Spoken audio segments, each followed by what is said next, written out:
it's uncomfortably simple out there, which means it's ridiculously complicated.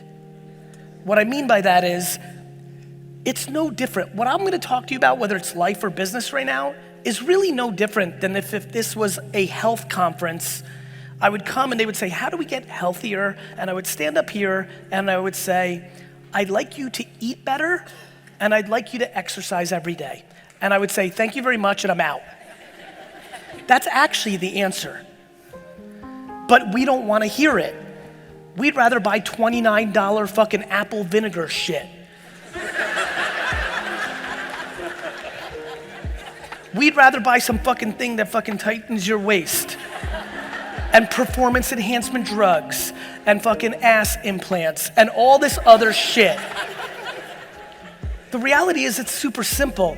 If for some way, through a joke or an analogy or a conversation here today or an answer to a question, I can get you to start the process of genuinely being able to handle judgment because you finally are exhausted of living your life based on other people's opinions, including Stranger Pants 96 and your mom, those two extremes. And listen, I know, how many of you here consume my content? Thank you. So for the ones that do, you know, my example is the anonymous comment from Sally Pants 49 or Rick Face or Jumpman 36. So it's the two extremes. It's you don't do things because somebody says you're ugly or you're stupid in a comment and you have no idea who they are and they're hiding between an avatar and some bullshit name over here, all the way to your mom. That's what I spend all my time on. From this person to that person, why is that dictating you? This one makes a lot of sense to me. Ironically, that one makes a lot of sense to me. You all went through high school. You all lived life trying to do shit to impress other people. And we still do it at scale. The only thing, listen, I'm not out here living my life trying to convince people how to make money like me, because making money is a talent, like singing and playing sports. Some people are better at it than others. Can it be taught? Of course it can be taught. You can always be better at something than you were at a starting point. I can be better at dancing and singing and basketball, but I'm not fucking gonna be LeBron or Beyonce. Do I think people can go from the kind of person that can have a $40,000 a year business to a $3 million a year business? Yes, I do. Do I think the person that has the natural skill of a $40,000 a year business can make 45 million a year? No, I do not. Do I think that we completely need to recalibrate our relationship with what success looks like? Yes, I do. Like, we're out here talking about making $1 million a year as the entry point to balling when the 1% of Americans, top earners, start at $440,000 a year. If you make $440,000 a year in here, you are in the 1% earners in America, one of the richest countries in the world. We're fucking confused, my friends. There's people in here that are 29 that think their life's fucking over next year because they're gonna turn 30 and they don't have their shit figured out. There's fucking 88-year-olds running around Jersey that haven't fucking figured out their life. I don't know what miraculous situation of my parents having sex at the right moment, me being born in the Soviet Union, me growing up in Edison and working in a liquor store in Springfield, but I'm telling you right now, whatever those dynamics were, I sit here back home with an amazing amount of gratitude to my perspective. Forget about anything else I've got going on. I'm trying to spend the rest of my life to articulate my perspective so that you can debate it against yours. I'm not trying to have you have my perspective. I'm just trying, by the way, I don't think I'm right. I don't think I'm right. I don't think I've earned the ability to tell anybody anything. I think if I disappear tomorrow on some tragic accident, I trend on Twitter for a half a day and then everybody moves on with their lives. Like, I get it, but I'm telling you, if you're fucking here today, please hear me. I can give you every tactic on LinkedIn and TikTok and Facebook and email and text. I can give it to you. You keep watching listen, you wanna have business success? Watch what I do for the rest of my life publicly, copy it verbatim, but then put in your shit in it, And I promise you, you'll be successful. Because I'm fucking really good at my shit.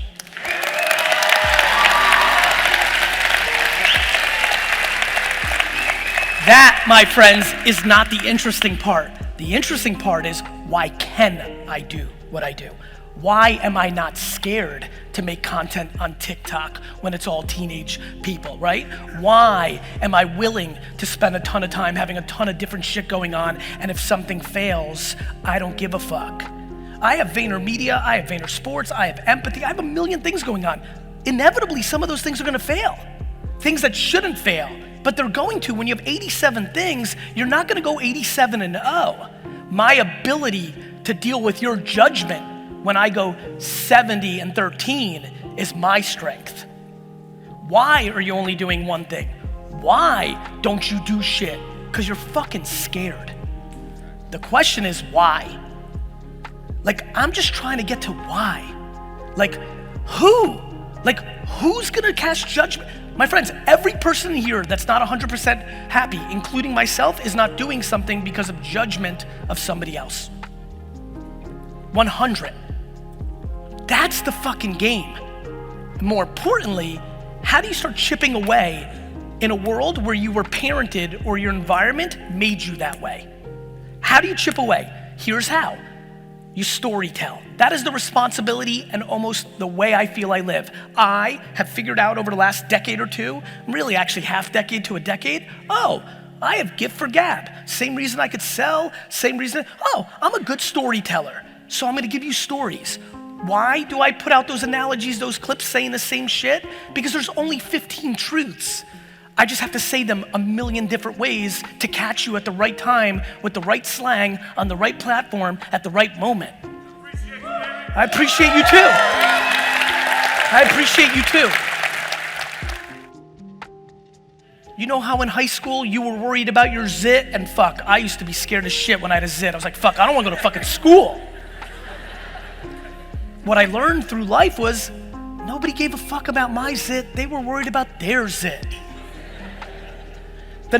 Why do I tell that story? Because right now, people here are in debt or can't do something because they're just staying above ground, but that's because they bought a house that was too expensive, not using rooms in that house, and they don't have the humility to sell that house and go back to rent because they don't want their friend from high school or their grandma to judge them because we manifested that you have to own a home. And if you did, and now you're not just staying above water and you sold that home and moved into a shittier neighborhood or a smaller house or rented, now your actual life can open up. But no, the ideology of owning a home and the inability to take a step backwards to take 3 steps forward is gonna make you unhappy till the end. Come on, Gary. Yes.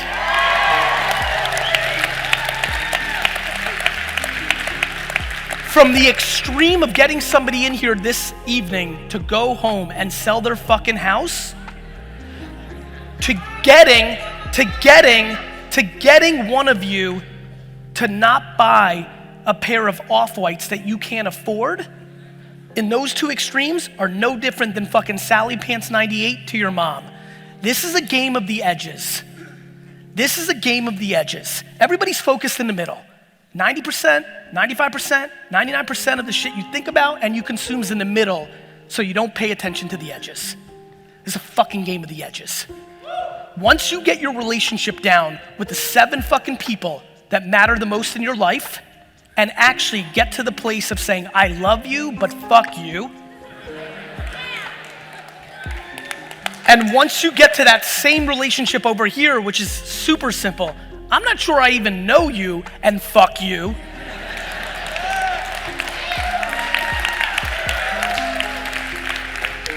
That's the game. Now, don't confuse fuck you. Let me explain what I mean. I roll with empathy and compassion and sympathy. This isn't fuck you for hate. This is I'm not willing to live my life under your judgment of what life is. Because eventually, let me tell you the biggest mistake people make that I've observed through the millions of interactions over the last decade that I consume. There are people right now that are living their life still in their 40s and 50s based on the opinion of their parents. They think they're doing the right thing because they fucking actually love their parents. I get it. I love my parents so uncomfortably much, it scares me. But they live it because they're appeasing lawyer, 2 kids, living in this area, doing this job, don't take risks because we told you not to, we came from a generation that didn't, so you're doing that. Or I was once an entrepreneur and fucked it up, and so we were scared, so now you don't do that. They live for their parents. They think it's good because everything's good because you're doing what your parents want, you feel like it's good, and then life keeps going. And then what starts happening is they start to resent their parents. Because now they're popping to their 50th birthday, their 60th birthday, their 65th birthday. They get a health scare and they're like, fuck, I'm not doing what I want to be doing. My friends, until our society, and this country especially, redefines success in being happy, not being rich, everybody will continue to go down the path that we're seeing in our society of depression, anxiety, drugs. I believe it the most. Do I believe that there's people here that are lucky, that are talented and love something and they build a business that they actually love that process and it makes them a lot of wealth? Yes, I do. I'm one of them. I genuinely love my shit. I love it the most.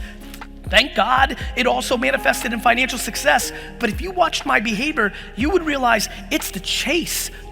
When and if the Jets win the Super Bowl before I buy them, when and if the Jets win the Super Bowl before I buy them, you're gonna see a video of like 61-year-old me being, fuck, now I gotta buy the Knicks. What I realized about me, about why do I love garage sailing? Why have I probably rolled up some people in this room's house to buy shit over the last 10 years? It's because I love the hunt. I wake up at 5 o'clock in the morning on a Saturday after working 90 hours a week because my hobby is to go to fucking Old Wick townwide sale or fucking Metuchen's townwide sale 2 times a year to go through people's trash and buy shit for $1 that's worth $7, not because of the $1 and the $7, but because maybe, just maybe, this is the day that I roll up on somebody's house and find a rare 1947 Cracker Jack Green Lantern ring worth $80,000. And even the $80,000 doesn't mean shit. I get paid more to stand right here than that. I just want the fucking hunt. How many people here work somewhere but really want to have their own business or hustle? Raise your hands. A lot. For me, the internet is for you.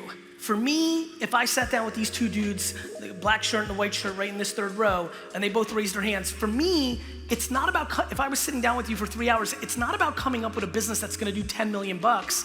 It's about understanding how much money you make now working a job, what you spend your money on to live, and trying to figure out how quickly you can get into a place where you don't have to work in a job. One more time, how many hands work somewhere but want to do their own thing? Raise your hands. More than half this audience. Meanwhile, let me tell you why most of the hands that just went up will never get there. They buy dumb shit. Do you know how many people here literally drive cars to impress people that they fucking hate? People literally going in debt or getting further from leaving the job they don't like to do something that will make them happy because they have to buy a certain car that has a logo that impresses people that they fucking despise. Do you understand how fucked up that is? Do you know how many people here live in homes where they don't use more than half the rooms in the house? Like, we are so fundamentally in a vortex that makes no sense that I am unbelievably passionate understanding how much money you make and what you can do to get off of it. But the problem is, again, people are doing so many things to keep up with the Joneses, to make it look like they're successful, to appease their parents, and a million fucking other things that have nothing to do with themselves. And we need to change that fucking game. Thank you. And the internet is the most likely thing. The internet is a place where you can make $54,000 a year just talking about peanut butter. This is important, guys. This is super duper important what I'm talking about. The internet, unlike the real world, is a place where the long tail gets rewarded. The long tail. The reason I'm on this ridiculous to many people garage sale hustle thing is because the quickest way, by the way, because I knew I was gonna be here, do you know how crazy it is, especially in a market like this where eBay, because Amazon wasn't here, is even more mature and ahead? Do you understand how crazy it is that if you went to the clearance aisles of your 5 biggest retailers in Australia, bought things on clearance, went home, relisted it, and posted on eBay, that the far majority of this audience could make between $50,000 to $100,000 a year just on doing that for 9 to 10 hours a day? Meanwhile, everybody's sitting here with the next big app that's gonna be the next fucking Uber for lawnmowers. The thing that has made me successful far more than my passion or my energy is my disproportionate practicality. Most people want to look the part of an entrepreneur that came up with the next Supreme or Adidas brand or the next Uber or Facebook, yet are $40,000 in debt, working a job that they hate, and literally, if they went to the 5 discount stores that dominate this market, buy things on clearance, go home, take a picture with their fucking phone, and upload to eBay, and then when people buy it, go to the post office and ship it, they would be able to get out of debt and get into a financial place. But people don't want to do that because they don't want to be judged for that being their hustle. Most people in this room and this world would rather lose looking like they're doing something successful than win and be judged for doing something that seems dorky. It's fucking facts. And that leads me to the thing that I matter the most, which is why you are living your life based on other people's opinions. If I could punch every person's mom in the face in this audience, I would.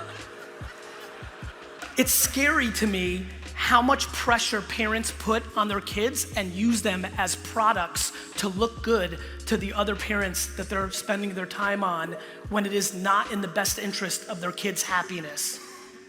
It's just a real broken system. It's really unfortunate. And I am the byproduct of parents that went the other way, which really allowed me to lean into the things I was passionate about, even though in the 90s in America, immigrant kids were supposed to get straight A's. If you follow me on Instagram, you saw my report card. That thing is fucking ugly. That is the reason I get to stand here today, because I had nothing, so I had adversity, because the quickest way not to win in life is have too much when you start. And 2, I was able to breathe. I am here, and I promise, if you really study me, all I'm doing, and it took me a little while to realize it, is all I'm doing is I'm trying to do to the world what my parents did to me. I feel such a level of guilt and gratitude, a mix of the two, of how I had it, that all I'm trying to do with my popularity or my attention is create the shield for you to point to. Do you know how happy it makes me how many people use my content to show to the person they're fighting with internally or subconsciously to give them the air cover to do the thing they want to do? That makes me feel incredible. It's the great gift of my life that a lot of people use my content to give them permission to do the fucking thing that they want to do. And that is what drives me to fly across the whole world and keep doing it. That is unbelievably fulfilling. I'm gonna get mine. I have news for everybody. I got mine long before I got on stage and started doing stuff. I don't need to monetize my audience. There's no fucking product that I'm gonna try to make you buy for the next fucking 14 minutes. What I'm doing,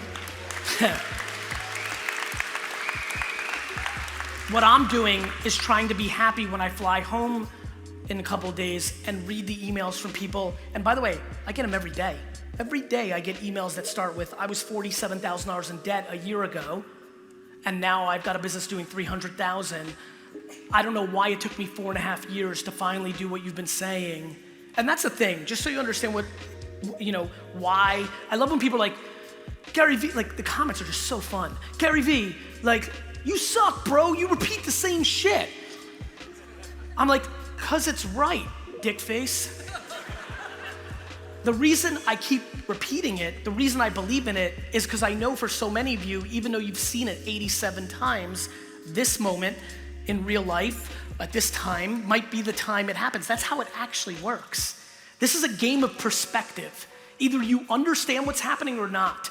Do you know how many people have defaulted into thinking this is a terrible time? My friends, this is the greatest time to be a human being in the history of Earth.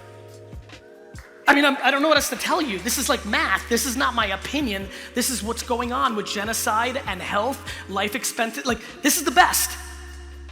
Like, for all the fucking shit we have with racism and sexism and a lot of terror, we got plenty of shit.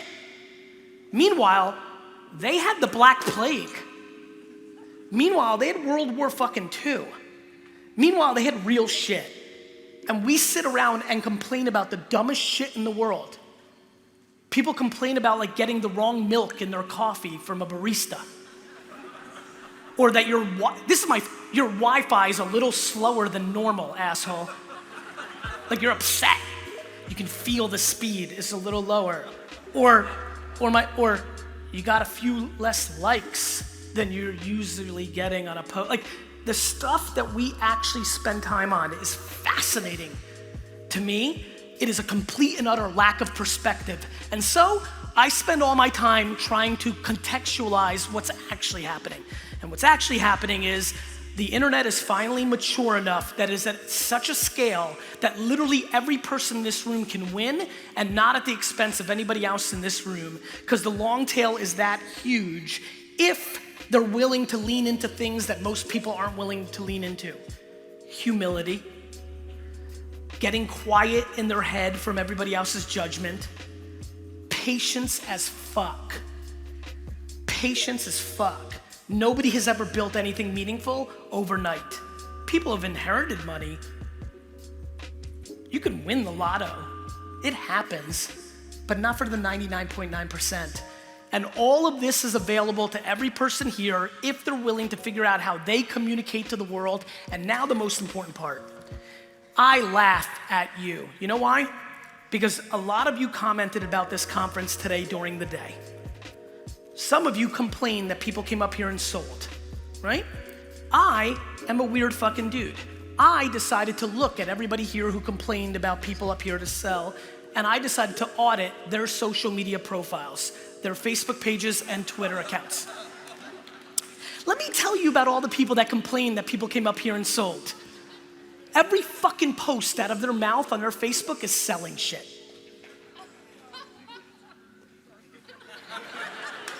It's fucking funny. It's fucking hypocrisy at scale. People shitting on other people selling, yet every post out of their mouth is buy this. My favorite, one person here complaining has every post is come for my free assessment, which is their sales pitch. And so I highly recommend everybody here starts really becoming religious about empathy. You want to really win in life? Figure out what empathy is and practice it. And I have no idea how to teach it, but fucking get it into your skull. The reason I sell so well is because the only thing I think about is the audience. Not what's in it for me, what's in it for them. That will always work. The reason I have a good organization and culture is because I work for 900 people, not they work for me. The biggest mistake that many of you will make within an organization is when you go from doing to being a manager, you think you've made it and now people work for you. That's the beginning of you working for them. And so we are really in desperate need of perspective. And so what you may want to do is not actually strategize your Instagram post based on how many followers or likes you're gonna get, but maybe actually weirdly, maybe just one time, it would be a good idea to think what the few people that decided to follow you actually get out of you putting that picture up. Maybe that will work. You wanna build a fucking audience? It's not gonna be bullshit engagement groups or fake followers or all the other horseshit hacks that everybody wants to fucking figure out to have the perception of having 4,000 or 10,000 or 100,000 fans. It's actually putting in the work to create a meaningful community based on you actually bringing them value. How about that for a fucking strategy?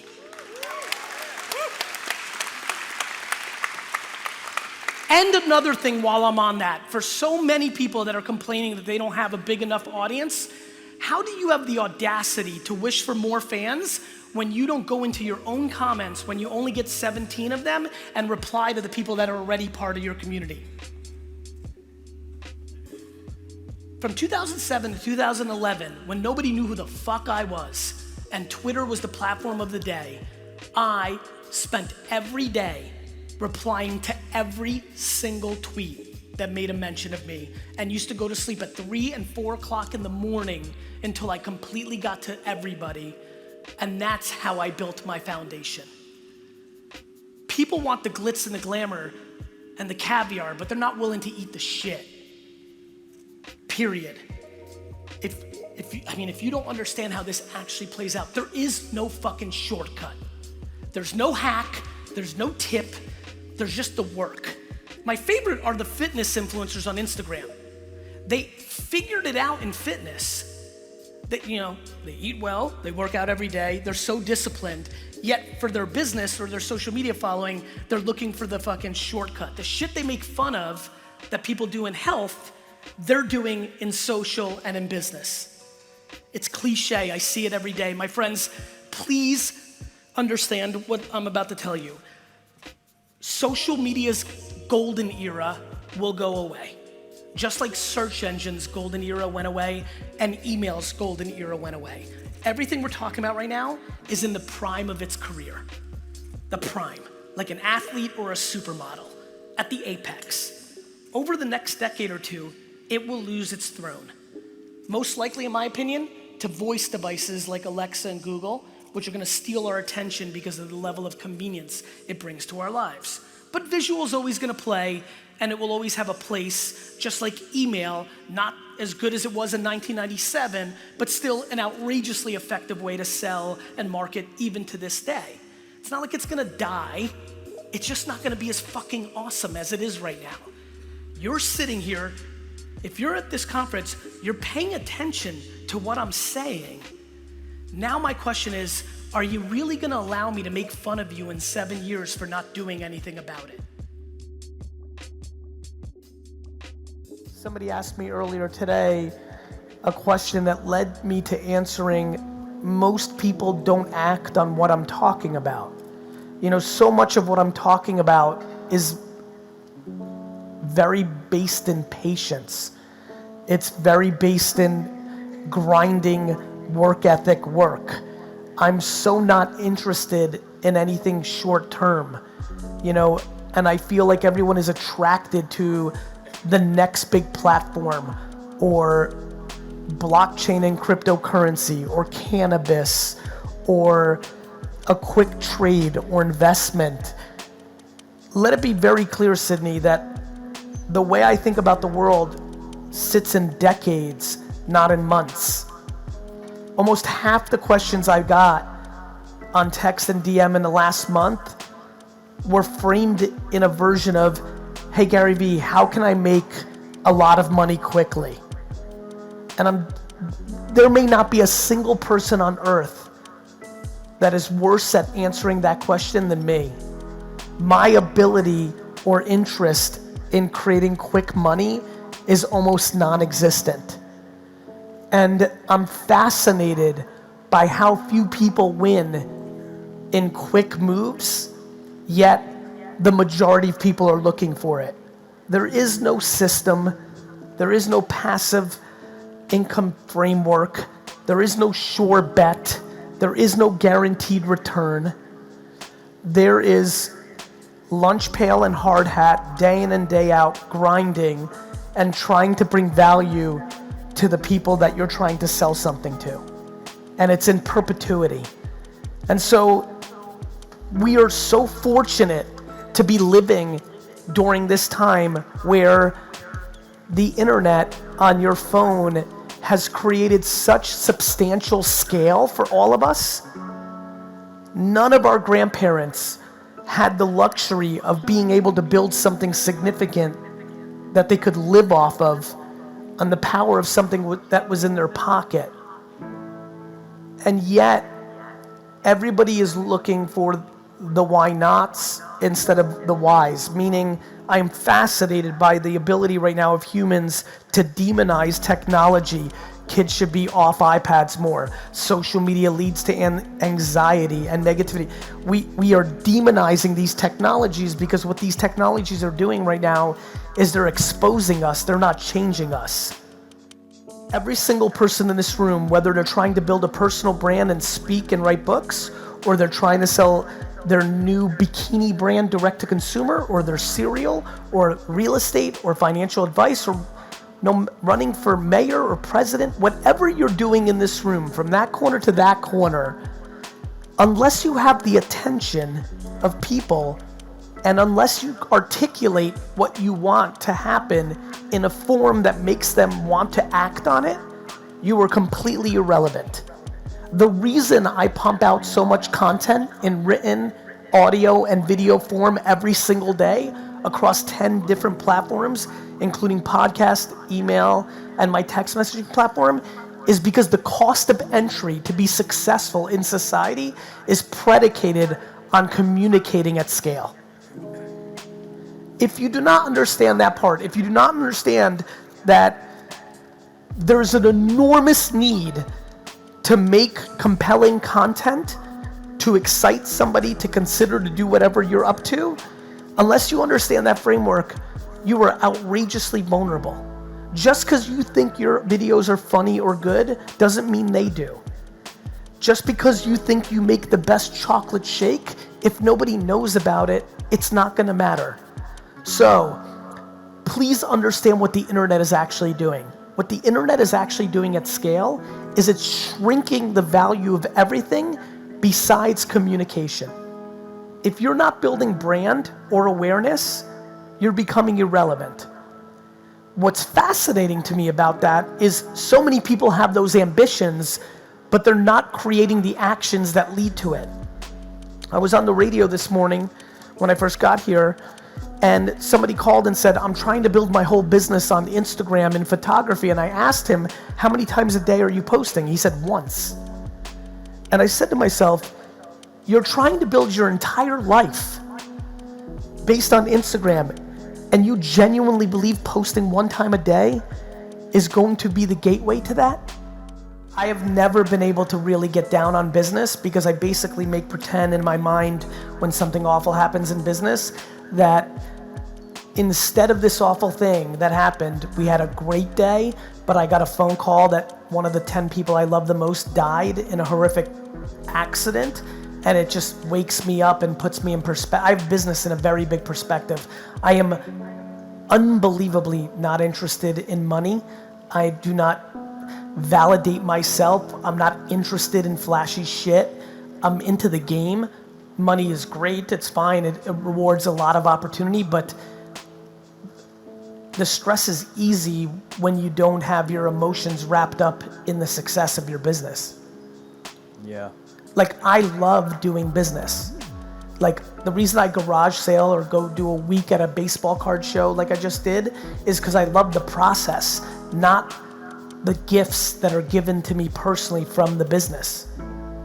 So the stress that I get from business is extremely low because I'm not scared to go to zero. Yeah, makes sense. You understand? Yeah. And that, if you go deeper, is grounded in the fact that I don't give a fuck what anybody thinks about me. Yeah. If I completely collapse and go to zero and everybody here and all of social and all of internet says, see, he was full of shit, he wasn't good, I genuinely wouldn't care. Yeah. I just have no interest in living my life based on other people's opinions. Thank you. I just think you need to put business in perspective. Like, and also I'm thankful for playing. Like, the cost of entry of being an entrepreneur is having ridiculously difficult days. You want to live your life on your own terms? Of course it should be hard. Otherwise we'd all be doing it. If you look at my career from 1996 to today, I have been on top of and a contemporary and a great executor of almost every shift except one. I am silent from 2002 to 2006 because that was the era when blogs exploded. and I can't write for shit. There is nobody who has 5 New York Times bestselling books that writes worse than me on earth. The reason I couldn't take advantage of blogs was I couldn't write. I was self-aware enough that I couldn't. I didn't have the money or infrastructure to hire a writer to do it. And so I had to take that L and miss that era with enormous frustration. We do not have that issue anymore because with internet at scale, written word, audio, and video, and the ability to go live with your audience are all here. You have the ability to reverse engineer your passions and strengths and deploy them. The problem is the framework that most people have is fast and me. It's fast and what do I get? And it is obvious to me as I stand here tonight that the unlock for the 90% in this room is slow and them. Slow and them. And that's how I see the world. How has what happened to me happened? Because every time I post every single day, I'm trying to think about why would that bring you value? Why do a lot of people come to this event to see me? It's because I've brought them value. It's because something I've said or done gave them value. I am fascinated by how every single day I try to articulate in different forms, whether in cartoon form, in cursing form, in audio form, in picture form, how do I get people to understand how enormous the opportunity is and how amazing it is for us to be alive during this era. Please don't let this era go by. Please, let me put the real pressure on. I am scared that many of you will send me an email in 15 years and say, hey, you probably don't remember this, but you were in Sydney in 2019, you said all these things, and I didn't act on them, and I wish I did. And I get those emails all the time because I bring this up in a lot of my talks over the last 15 years. Just don't. Like, please challenge yourself. Like, if it's not clicking right now, it's not gonna get easier. This is the easiest it's ever been. The economy globally will go the other direction. There was a nice little blip in China just 48 hours ago. You get a couple more of those blips and it gets real hard real fast. I just am desperate for people to start understanding they need to attack. Sydney, please attack.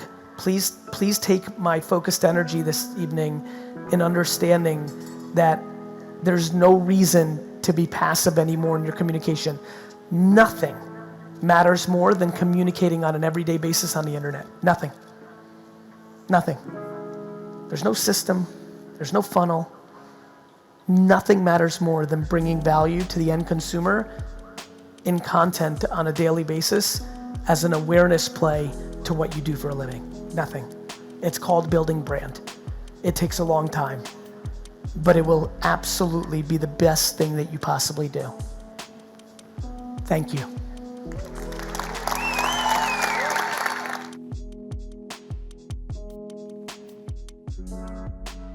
These people are insecure and they need validation from others.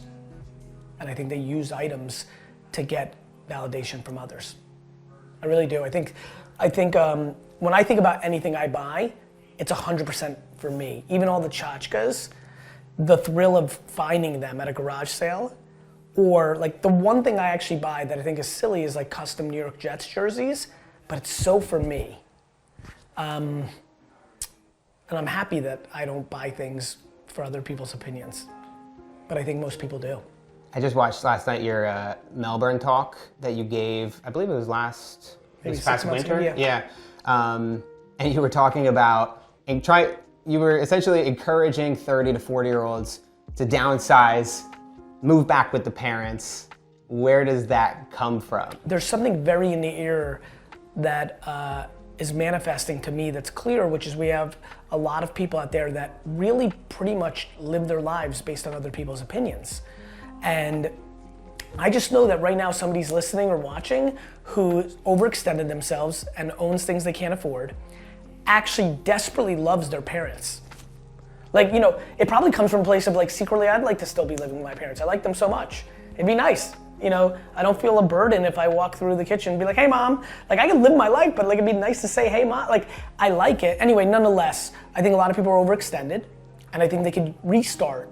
And if they're in the context of you're overextended, you're underwater, you're in debt, you're living too much above your means, you can sell off your home that you bought that was too big for you in the first place, get some level of dollars back or at least get out of debt or a mortgage, move back in with your parents, which is if you're not worried about your high school friends or your coworkers saying, oh, I'm sorry that you moved back in with your parents, if you can deal with the stigma, well then that's probably a nice way to save some, you know, first of all, again, plenty of parent and children relationships are not great, but plenty are amazing. And good enough to save the money.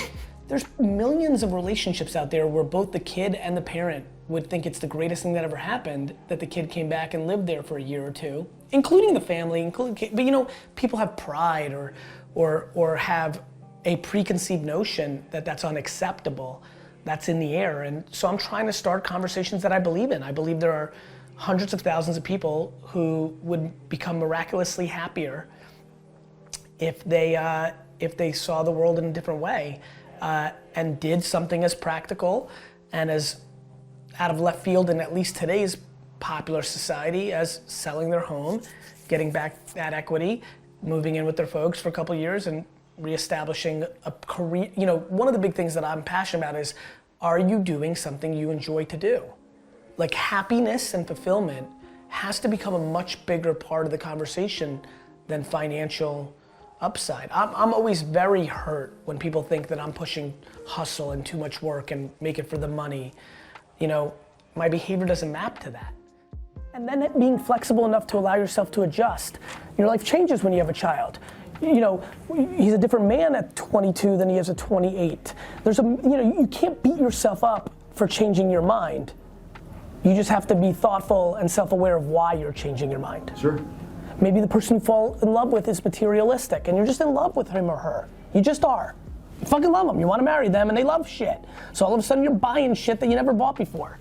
There's nothing necessarily wrong with that as long as you're grounded into what's happening, right? Like you're super proud of yourself for never spending money on anything and you kept it basic, but then you fall in love and he or she wants fucking a fancy belt with the logo on it. You know, like there's absolutely nothing wrong with that. Because I have my own versions. Maybe I don't want to wear fashion brands or watches, but I like buying custom Jets jerseys of random bench players. You know, that's a waste of $150 for a custom jersey of a guy who might not be on the team in 2 months. But when I go to a Jets game and people are like, you have a blank jersey, that's me peacocking that I'm the best fan. So it's okay, but what's not okay, and what I'm trying to fix, is you're doing it to hide your insecurities that you haven't made it yet. That's not okay, because you'll lose. You will lose. If you bought a BMW on money you don't have, because you want to look good amongst your peer set that you've made it, and you haven't, you will lose. You will lose. Especially during this era right now, where the market is good. If you're not winning right now, you really fucking suck.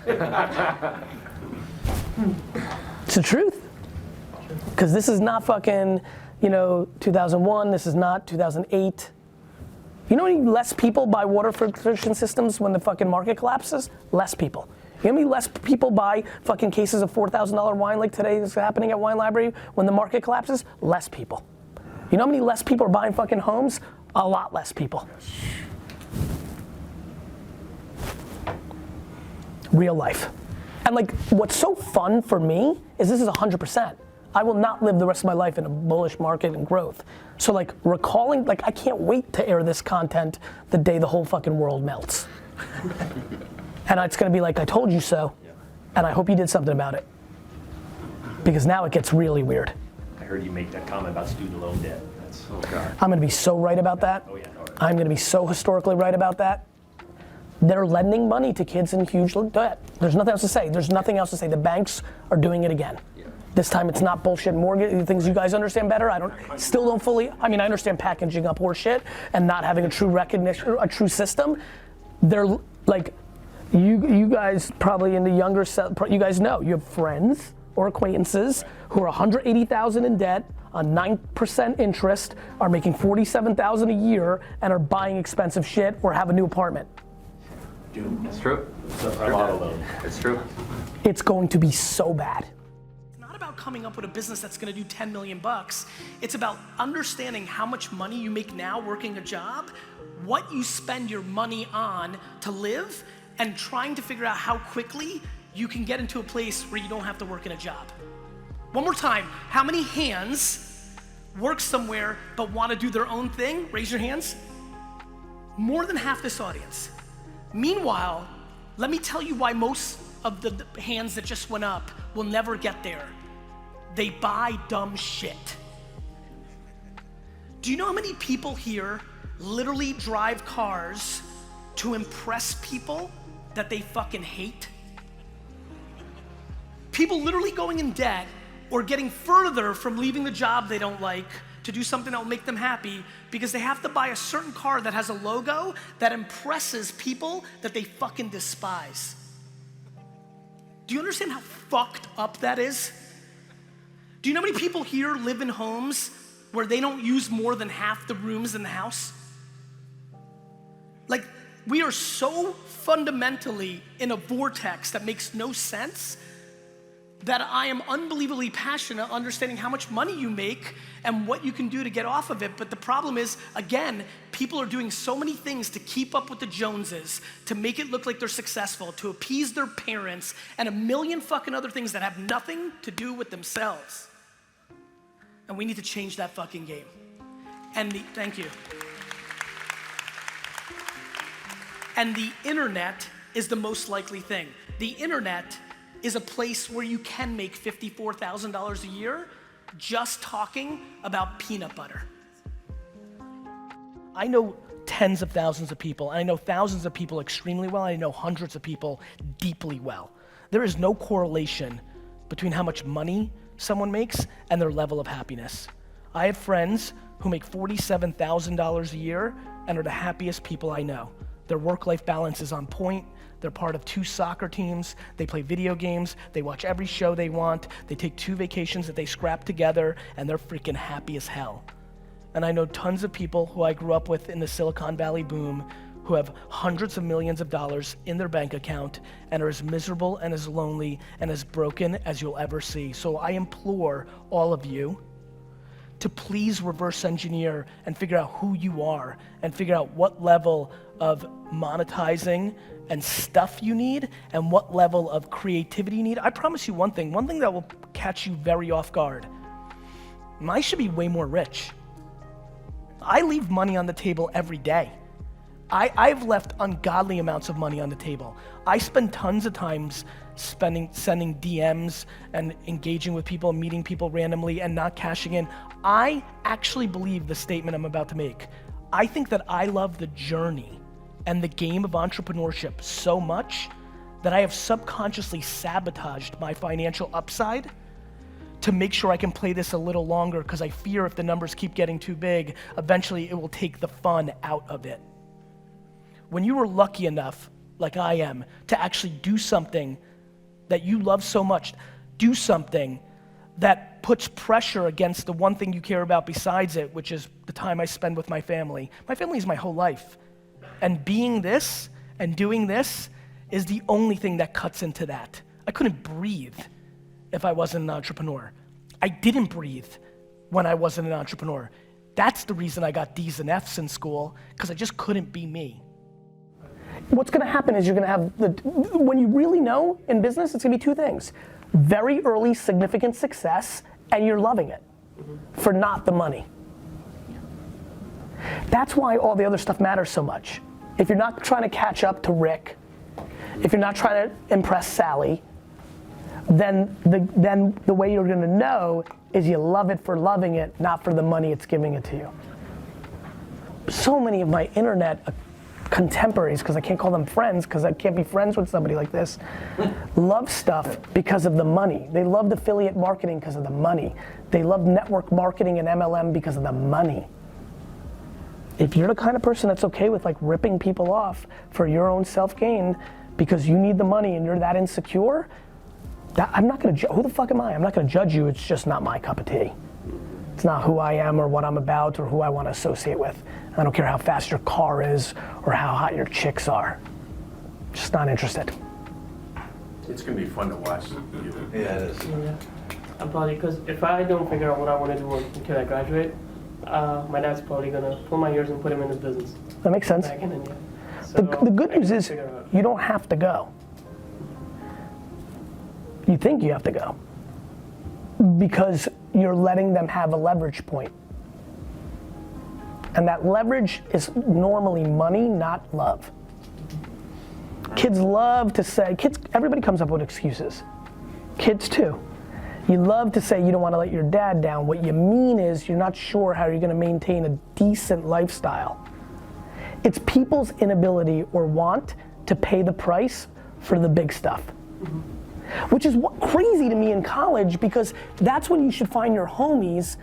Like the number one piece of advice I have if you're a winner is find 3 other winners, look at each other and say, 22 to 27, we're together, let's fucking go.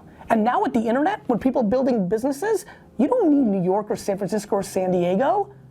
Go live in Mississippi, cost of living is low. Yeah. Go live right next to a fucking White Castle that you can walk to. Being serious, by the way. As long as you have internet connection, let's go. Like, I'm giving you my dream. I wish I knew that. I wanted to pay back my parents for what they did for me. It wasn't a drag. I signed up for going there for a while, building something for them. I like not owing anybody anything. And I love the feeling that my parents and I are even, which is a rare thing for a kid to say, especially with the amazingness that my parents are and what they did for me. We're probably still not even because they fucking really did it for me, but I like it. I'm a hell of a lot closer than most people because I really did something for them, for real. And so that's cool. So I like that. But if I didn't have that gear or that well parented, if it was fuck me, man. Nothing's more interesting right now than to go to Mississippi with my 5 college friends and literally, there's nothing like building something. Like, it was much more fun before it was 6 figures. Those first few, right? Yeah. There's nothing like building something, right? It's true. Of course. This is all the burden now. It's so fun when you don't know what the fuck you're doing. You know? And you're just trying to figure it out and you're just fucking ghetto to the max. That's what I want. That's what listen, I like Rocky when he's drinking the egg and fucking, like, I like that. That's why I want people to love the process. And it gets a lot harder to love the process when you have a husband or wife, kids, stuff. The big mistake is not the making of the money, it's the spending of the money. Most people want to look the part of an entrepreneur that came up with the next Supreme or Adidas brand or the next Uber or Facebook, yet are $40,000 in debt, working a job that they hate, and literally, if they went to the 5 discount stores that dominate this market, buy things on clearance, go home, take a picture with their fucking phone and upload to eBay, and then when people buy it, go to the post office and ship it, they would be able to get out of debt and get into a financial place. But people don't want to do that because they don't want to be judged for that being their hustle. Most people in this room and this world would rather lose looking like they're doing something successful than win and be judged for doing something that seems dorky. It's fucking facts. And that leads me to the thing that I matter the most, which is why you are living your life based on other people's opinions. If I could punch every person's mom in the face in this audience, I would. It's scary to me how much pressure parents put on their kids and use them as products to look good to the other parents that they're spending their time on when it is not in the best interest of their kids' happiness. It's just a real broken system. It's really unfortunate, and I am the byproduct of parents that went the other way, which really allowed me to lean into the things I was passionate about, even though in the 90s in America, immigrant kids were supposed to get straight A's. If you follow me on Instagram, you saw my report card, that thing is fucking ugly. That is the reason I get to stand here today, because I had nothing, so I had adversity, because the quickest way not to win in life is have too much when you start. Dude, there's no difference between 6 figures and 8 figures. Like, what's the fucking difference? Yeah. Like, I understand, I'm like practical, I understand, but like what? 2 extra bedrooms? Like what? An extra trip? Like the caviar supplement? like what, right? Like the reason to make more money is to close a vulnerability and an insecurity. The reason young men want to make money is to get girls. You already have her. And that's the point. I really mean that. I mean, you literally like have no, like there's not a whole lot, especially if you give any fucks about legacy. People say they want legacy, but they use that as a disguise to make more money. We need to change the conversation, period, about the aspiration's not to be a millionaire, it's to be happy. Amen. For real, like you know how happy you are? You imagine 16-year-old you being like, I'm gonna go to Peru and I'm gonna fucking like, get the fuck. And I think the universe, because for at one point in my life too, like I had the money or everything was there that I always wanted, but then I took a step back and said I was not happy. I left the number 1 radio station. My 2019 agenda is to make happy, like for you to say, and you're doing it subconsciously, like you're not everyone's for you to say not everyone's happy at 27. If I can replace the word millionaire with happy, and I'm crazy, I think I can pull it off. What do you do, Gary, when, let's say you're at a location or you're at a point in your life that you're, obviously you need to pay bills, but you're no longer happy. What do you? You need to change your bills. Okay. You need to not buy a fresh fucking hoodie. You may need to move into a shittier apartment. Okay. I'm being dead serious. One of the other conversations I'm having is change your bills. Never invest something you can't afford to lose completely, because then you won't have to invest, pull out, like you won't get caught in the margins. Everything I have in Wall Street, which I don't trust those fuckers down there with anything, is completely predicated on I will never look at it for the rest of my entire life. Doesn't exist. That is why it's good to build a personal brand, because it's yours in any market, but it has to be built on truth and merit. And what I'm worried about is everybody's getting ahead, like, Gary, conferences, Gary, I don't have any money, I'm in debt. I'm like, let me, hold on. You're at $7,000 in credit card debt? Yes, what do I do? I'm like, the first thing you do is fucking sell the $8,000 suit you're wearing. Yeah, but I was told that I have to look the part, just fucking. Yeah, that's the other thing that scares me too, is because we've been just, as a company, people know us as a company, they don't know me personally because we have such a big team now. That's what. Slowly, instead of fucking pizzazz on fucking Instagram, write a thoughtful 6 years into my journey piece on LinkedIn. Write a fucking post right now on LinkedIn tonight called 6 years in, or make it clever, so where I'm creative, like 365, 2,000 days into my journey. A manifesto, or when you're writing and you realize, wait a minute, I'm just writing about 9 things I've learned. So cool, 9 things I've learned in my first 2,000 days in business. Post. Link in your email bio, underneath all your information, CEO, co-founder, right? Slowly but surely. It's tortoise versus the hare, brother. Yeah. It's fucking as simple as that is.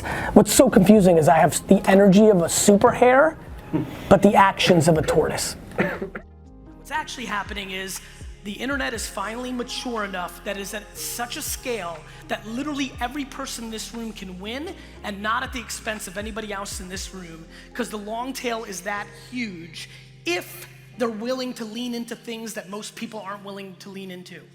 Humility, getting quiet in their head from everybody else's judgment, patience as fuck. Patience as fuck. Nobody has ever built anything meaningful overnight. People have inherited money. You can win the lotto. It happens, but not for the 99.9%. And all of this is available to every person here if they're willing to figure out how they communicate to the world. And now the most important part. I laugh at you. You know why? Because a lot of you commented about this conference today during the day. Some of you complain that people came up here and sold, right? I am a weird fucking dude. I decided to look at everybody here who complained about people up here to sell, and I decided to audit their social media profiles, their Facebook pages and Twitter accounts. Let me tell you about all the people that complained that people came up here and sold. Every fucking post out of their mouth on their Facebook is selling shit.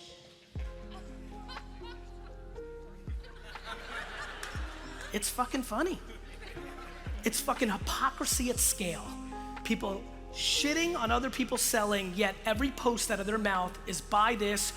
My favorite, one person here complaining has every post is come for my free assessment, which is their sales pitch.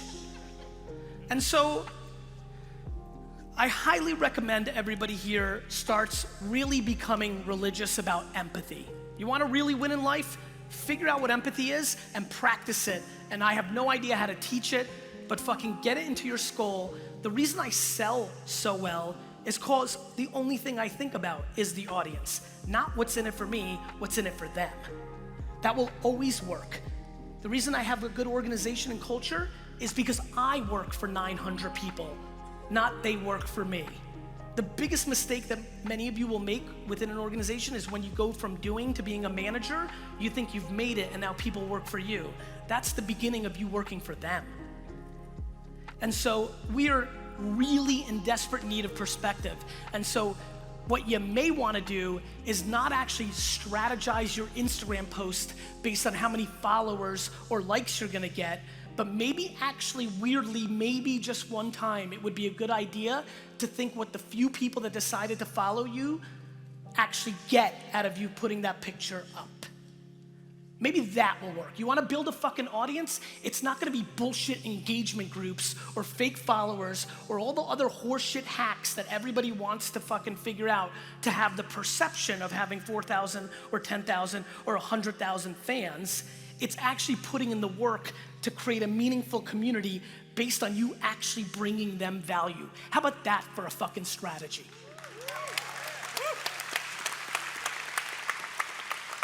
And another thing while I'm on that, for so many people that are complaining that they don't have a big enough audience, how do you have the audacity to wish for more fans when you don't go into your own comments, when you only get 17 of them and reply to the people that are already part of your community?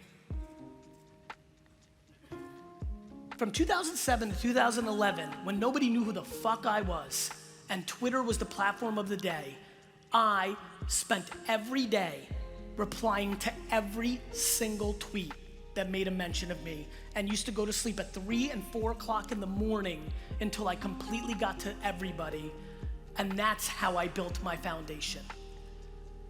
People want the glitz and the glamour and the caviar, but they're not willing to eat the shit. Period. If you don't understand how this actually plays out, there is no fucking shortcut. There's no hack, there's no tip, there's just the work. My favorite are the fitness influencers on Instagram. They figured it out in fitness. They eat well, they work out every day, they're so disciplined, yet for their business or their social media following, they're looking for the fucking shortcut. The shit they make fun of that people do in health, they're doing in social and in business. Nothing goes wrong when you don't have expectation. I think people have a lot of things going wrong because they expected something. It's why people struggle with giving. Giving is giving on the person that you're giving it to term, not yours. The amount of giving that is being done in the world that is disguised as manipulation to get something that you want after you give is the reason that giving has cynicism around it. It's not giving, it's manipulation. Yeah. To me, what we were talking, something to share, we were just jamming a little bit upstairs. Something that I've been affected by in just giving or social good, or we got into brands and business talk a little bit, is that the biggest issue to me about companies and social good have not been the biggest companies in the world. It's been the startups who are using good as a front to their financial ambitions. the amount of companies after Tom's was successful, I personally, and I was kind of slowing down my investing during this period, I personally sat through 40 to 70 pitches where the person walked in and said some sob story about why they were so passionate about the red-headed ant, the insect in Afghanistan, and how every time somebody bought this cola, they would donate a cola to that ant or the kid or this or that. And then when I looked at the economics around the business, they weren't giving jack shit. They inflated the price of the product so much that they were able to make their full margin and then give back whatever they were as we all know, there's been plenty of buy one, give one. And it got me so cynical to the majority of the altruistic entrepreneur who was using good as a front. And I think we have a lot of understanding that when big brands do things, we're always cynical. But to me, they've been dramatically better social players than the entrepreneurs who are out there fronting that they're saving the world, but they really just give a shit about their economics.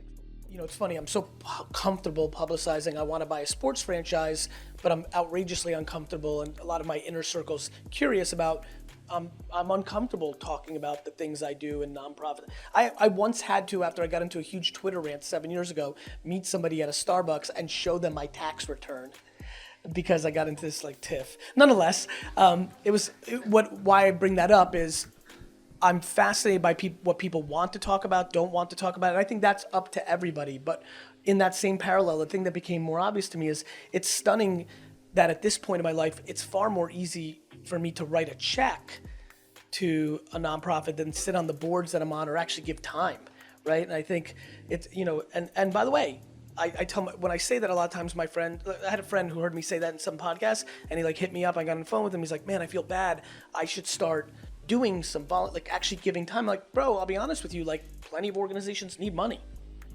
This is not about one or the other, it's just what do you have to give? A lot of startup people are like, I don't have money. I'm like, you have your time. You want to build a business and you have no money? Good news, you have your time. Go reply to every single person on Twitter talking about your topic. That's what I did. You got one or the other. And I think when I think about giving, I think a lot about time or money, just like I do with businesses. And I think that's another thing that I've been spending a lot of time thinking about. Yeah, and I'm so glad you touched on that, because it's you identifying what your time is and how it's best given as well. A lot of people message me and get in touch with me and be like, yo, I want to come out with you on the street and hang out, or let's go out and give on the street people. And I'm like, there's this guy Franco who's here tonight who's helping me. He just came out of the woodwork from nowhere, and he's like, I'm an editor. Someone introduced me. I'm like, that's so valuable. Oh my God, I've got someone to help me edit some stuff for the first time ever. I'm like, oh God, that's incredible. I'm just saying, that's just one example of you and your time can be spent all kinds of ways. It's going to, again, bring people up and kind of help, direct help. This goes back to giving. It's funny because I'm sure you get hit up by people who are like, hey, I want to go out with you. Mm-hmm. And because what they want is they want to go out with you, take a selfie with you, get the awareness that they were with you because they think you're cool or it's cool, and that's what they're actually trying to accomplish. This goes back to giving on the other person's terms. I literally get 700 emails a month when somebody knows I'm going to be in some town. They're like, Gary, in the title, great news, I will pick you up from the airport and drive you to your hotel. I want to really give. I'm like, fuck you, motherfucker. I'm like, that's $48 Uber ride. I need my peace and quiet to catch up with the work when I land from the flight. You don't want to give me a ride. You want me to give you fucking consulting for 45 minutes while we drive. You can save your lunch that you want me to buy, that you want to buy for me and all that. And I'm fascinated by, and a lot of times I'll hit up those kids. They're like, yo, it's not working. I'm like, because you're not giving. When you're DMing somebody, you're asking. You're trying to take. It's a really funny thing to try to get somebody to click on what the definition of giving is. And people struggle with selflessness. They really do. They struggle with not being selfish in the disguise of giving. And I think the reason I want to talk about it and keep throwing out these examples is once you're aware of it, people oftentimes aren't aware, but once you become aware of it, I actually think it changes the entire framework of this conversation. I think giving, and I used, whether I use selflessness or giving, for me, it's what do you want? right? Like if I'm gonna give, or if I'm gonna be something, like if I'm doing something for you, it can't be what I think you need. It can't be what I have to give you or what's convenient for me to give you. It has to be what you want, what you need. The other party, if you're giving, the other party needs that thing. And so that's the part that keeps playing over and over in my head. Like, you know, giving with the two core things I'm fascinated by is people are great at giving when they have something to give, but if the other person doesn't want it, that's not giving. And then much scarier to me, the one that I'm most cynical to, is I'm gonna give to you right now because I have something I want from you even if you're strategic and in 3.5 years, there's something I want from you. I don't mind if somebody's thoughtful and can conceive that there may be, I even do that. I do things that like, oh, this could, it's that I don't expect. You know, for me, I've come to learn that I like admiration. I want a statue, I don't want money, right? And so my selfishness is that I want to be admired and liked and appreciated, and thus I've defaulted into giving, right? You know, in whatever way I think about it. Like, but yeah, I think it's a very interesting, you know what's fun, because there's a lot of business people here, it's how I market. I think it's all very tied together. It's being consumer-centric, it's being human-centric. I think giving is a really important like concept, because I think the way people have it framed is so much more selfish.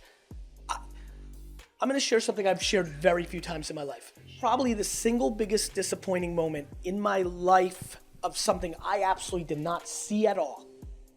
And when I was faced with it, just like took the wind out of my body, was when I started joining nonprofit boards and realized almost everybody that was there to network with people, to do shit in the outside world in business, not because they were there for the giving. I wrote a book called Jab, Jab, Jab, Right Hook for a very specific reason. I thought the best way to market is to give, and then ask and not expect. Not give, and then take. When you give, you give. When you're asking, you're asking. Don't be half pregnant in your giving. Don't be half pregnant in your ask when you want to sell something. It just crushed me. And you know, it was like literally the second meeting I ever had. First one was a little weird. Second one, I kind of looked around during like, you know, it's a 3-hour board meeting. We're trying to build schools in Ghana. And then I'm just listening to what everybody's actually saying when they're grabbing fruit or going for a pee break. And I'm like, fuck. It crushed me.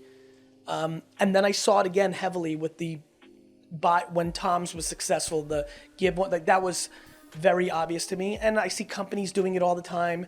Companies are trying to be good or be more diverse or do the right thing. They're companies, they're trying to make money. And like we sense it, but I think we are cynical to big companies. And I think we need to be more thoughtful about individual humans, because humans are hiding. Humans are hiding. And I think if humans understood how life actually works, which is when you have something to give and you give without expectation. I think it's intent. Like, Gary, you're such a narcissist. All your content is you. I'm trying to say something to people that I hope they take, and I expect nothing from them. I ask nothing of them, and I hope they take it and do something with it. That is the form of how I know how to communicate it. I'm sorry, I'm in the video. If you were trying to get everybody to watch so that everybody here thought you were the best guy, so then you could rope-a-dope them and get them into some sort of like $5,000 a month club to be good, then you're a dick face. If you don't, and you live your life and you do it, and then you die, you're the best. I'm not joking. I think intent is the thing. I put my head on the pillow. I think I'm gonna make mistakes every day. I will make mistakes. I am a human. I will do things that are wrong. I am a human. I will say I'm sorry when I'm wrong. I will take losses when I deserve them. But the intent is fucking amazing. Like, it's why I'm so fucking calm. It's why I'm happy as fuck. It's why I'm so grateful. It's why I'm able to give, because I'm so fulfilled that, like, I give out of guilt and gratitude, right? Like, I know exactly what's happening with me, and I'm trying to get people to change their perspective, but I'm really not trying to, like, I like the feeling of somebody getting benefit from something you said. I'm sure that gets you excited. Like, watching somebody go do something meaningful because they thought it was cool that you cut somebody, like, that's an incredible feeling. Yeah, it's amazing. Yeah, it gives me all the hope in the world. That's what motivates me to carry on doing this. Every time someone takes this and does their own thing with it, that's exactly it. So I agree. I think that's... The thing that I admire about you in the limited time and context I have for you that I think is important to make me palpable, that I would highly recommend people think about, is what is your level of humility? Like I said it in the 4Ds just now with some people, I really meant it. Like if I die tomorrow, I think I'll have a good 3-hour run on social media where everybody will share their favorite piece of content or whatever it might be. And literally every single person that is even my superest fan and consumes me 30 hours a day, a week later will be on to their life.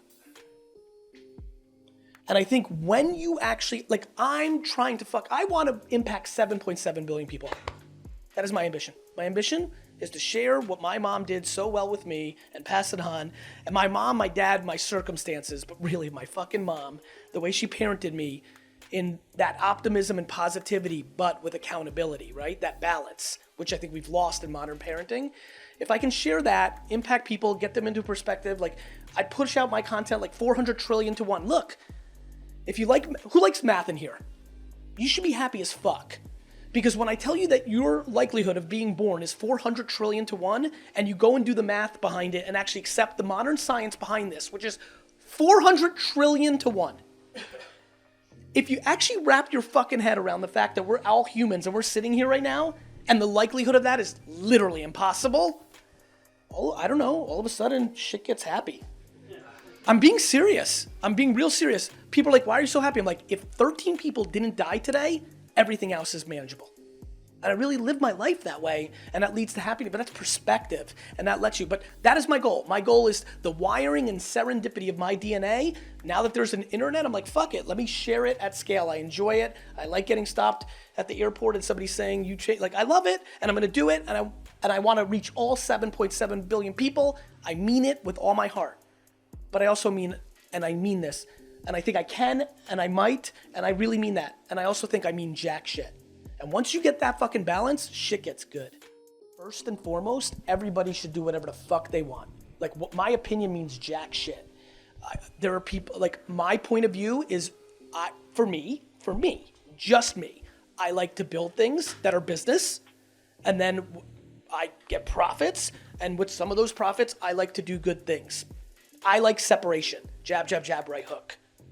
If somebody wants, if Blake, who's a great friend, did Tom's shoes and the way he liked, and many people argue which one has more scale. Whichever one has more scale is whoever executed better at their thing. Bill Gates made a lot of money and is giving it all away, and so is Warren Buffett. That's plenty of fucking scale. Tom's will never sell enough shoes to beat Warren Buffett in his giving back. So like, I think it's about self-awareness. What makes you happy and what you think is right.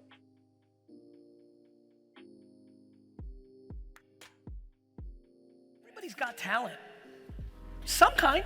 Some talent manifests in bigger dollars than others, no doubt. But honestly, here's the unlock. Once you stop chasing, you know how many people are chasing cryptocurrency, cannabis, blockchain, because they think there's money there and have no idea what the fuck they're talking about? I do, because I talk to these fuckers every day. You ask them I'm a blockchain expert. You ask them one question, they're fucking lost. I'm GaryVee. I'm starting a CBD brand. I'm like, good, bro. Knock yourself out. People just talking bullshit. Bullshit. Fuck. Please take my energy here today, because it's on rare form, to get happy. Just get happy, yo. Fuck. Like, fuck. The biggest confusion in America in 2019 is that money is happiness.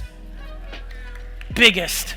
And everybody, I know what's gonna happen. It's gonna post on YouTube, and I'm gonna read the comments. I'll be like, yo, easy for him to say, I'm rich, but I'll cry in my Ferrari. Until you're crying in your Ferrari. You know how many fuckers I know that cry in their Ferrari? A lot. Because I know a lot of rich people. And they're sad as fuck. And when you have money and you're sad as fuck, real bad shit happens.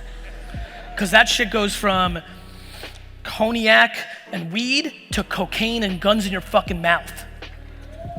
My friends, it is time, once and for all, to fucking cut the bullshit. We need to start talking about happiness.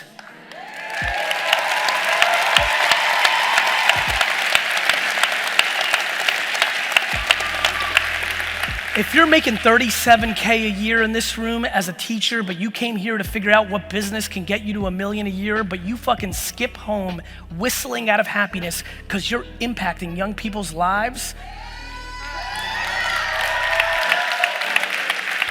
then leave this fucking conference right now because you fucking won. You don't need anybody. I love you so much that I'm trying to figure out how to say something in some new way to get one of you, because you've heard this so goddamn much from me. We don't listen because we don't address the well. We're all making fancy sinks and wallpaper and decorating our homes, but it's our foundation. It's our foundation. It's our foundation. And that's why I come here guns a-blazing. By the way, I think I should only talk in New Jersey, right? Fuck it. I'm not sure I want to talk anywhere else but fucking New Jersey. I fucking love you guys on some real shit. I fucking love you guys on some real shit. On some real shit.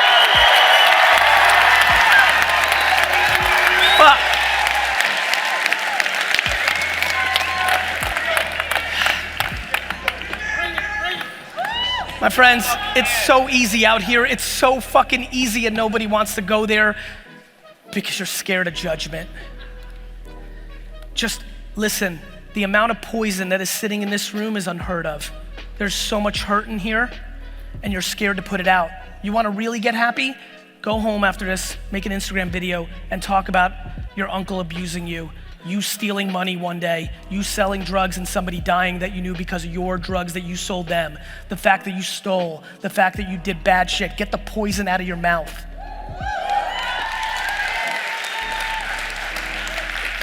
Our poison, if you murdered somebody, don't do it, you're going to jail. But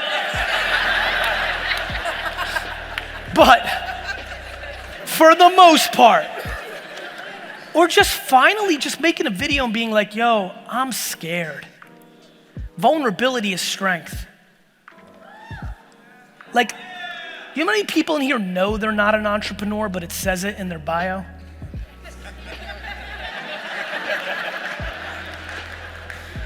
You know why? Because somehow the shit that I got made fun of in the 80s and 90s in this great state became the cool thing. My friends, who's over 42 in this room? Raise your hands.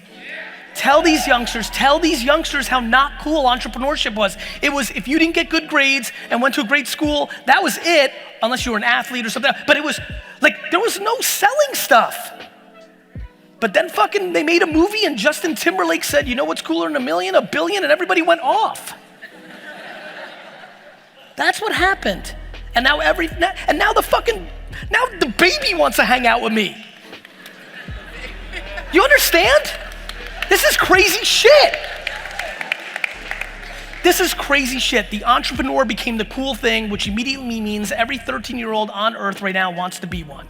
Because quickly at 13, you realize you have no flow and you don't run fast. So you can't, what's great about rap and fucking sports is it's obvious. If I was one of those and somebody's like, people roll up on me all the time, Gary, I'm an entrepreneur. I can't be like, show me. But if somebody's like, yo, Gary, I'm a rapper, I'm like, go.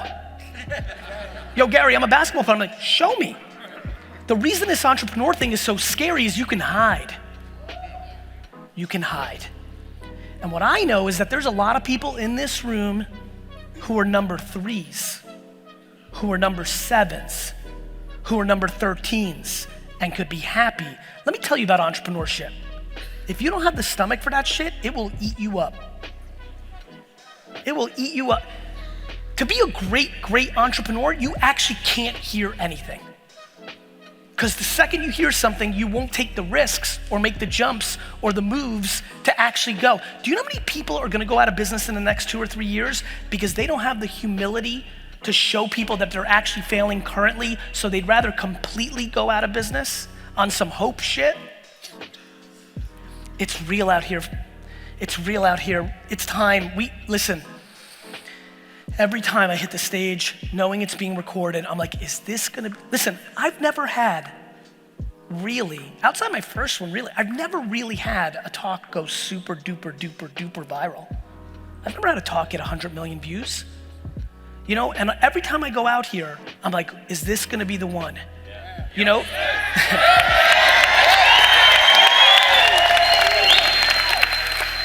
And not because I give a fuck about 100 million views, fuck 100 million views.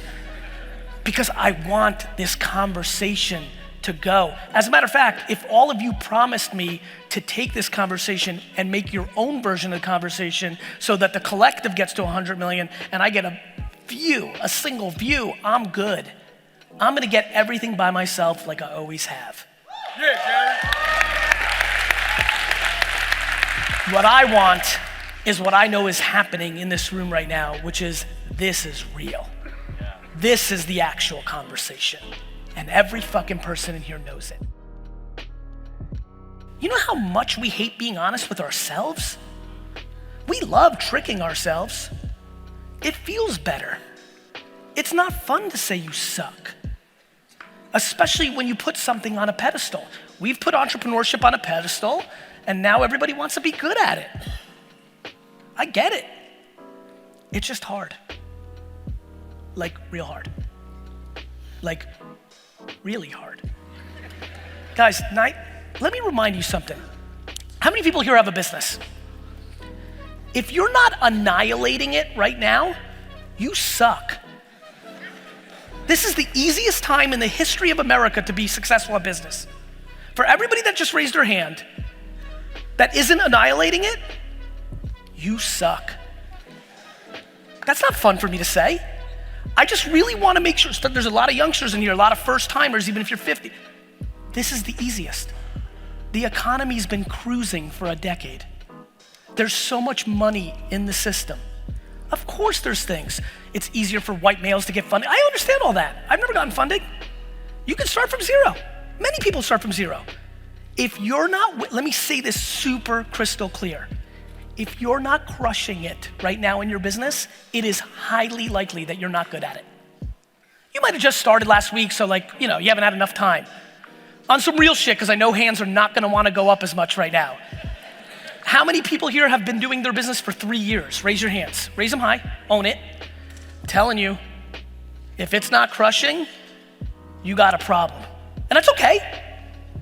I had friends in Silicon, in 2006 that I was this is when I was coming up and I was like, I don't think you're good. Shut down their company and became the 7th employee at Tumblr and made fucking $12 million. This is self-awareness. This is self-awareness.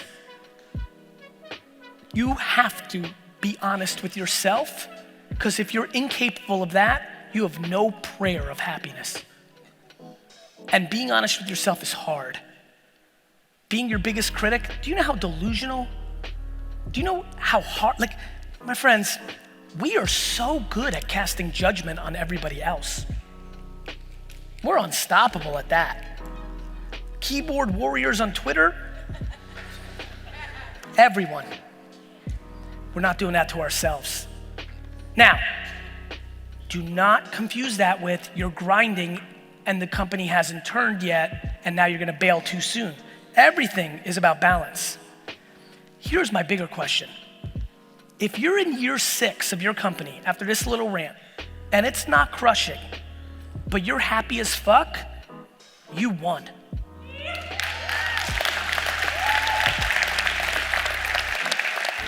Take a step back with me and listen to the last 13 minutes and let's talk about it one more time.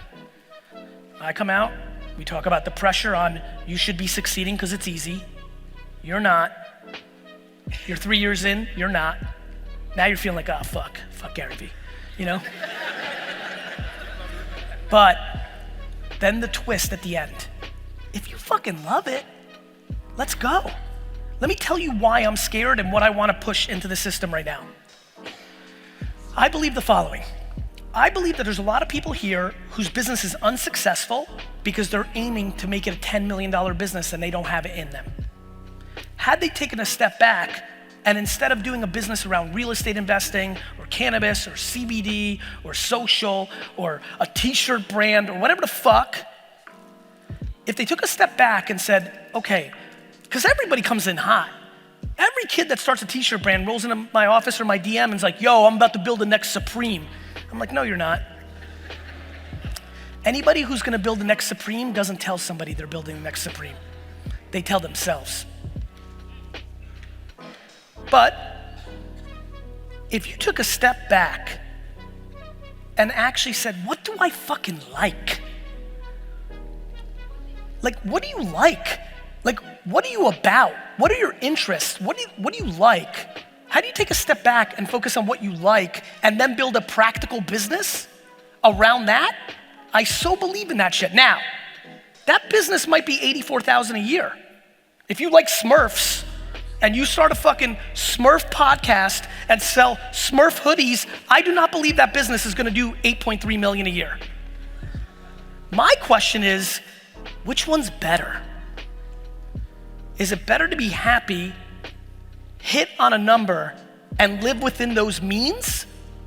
Or is it better to listen to macro trends, shit that you don't want, chase the money, and make yourself vulnerable and unhappy? That's the debate. And by the way, there's a lot of people who have the great fortune of loving something that allows them to make dollars. There's a lot of people who just love the process of business. I'm one of them. I can love anything. Nothing, whether it's garage sale or selling services or wine. If my dad had a tire store, I would have built the biggest fucking tire store in the world. Some people just like that, and that's fine too, but honestly, this is one enormous game of self-awareness. Enormous.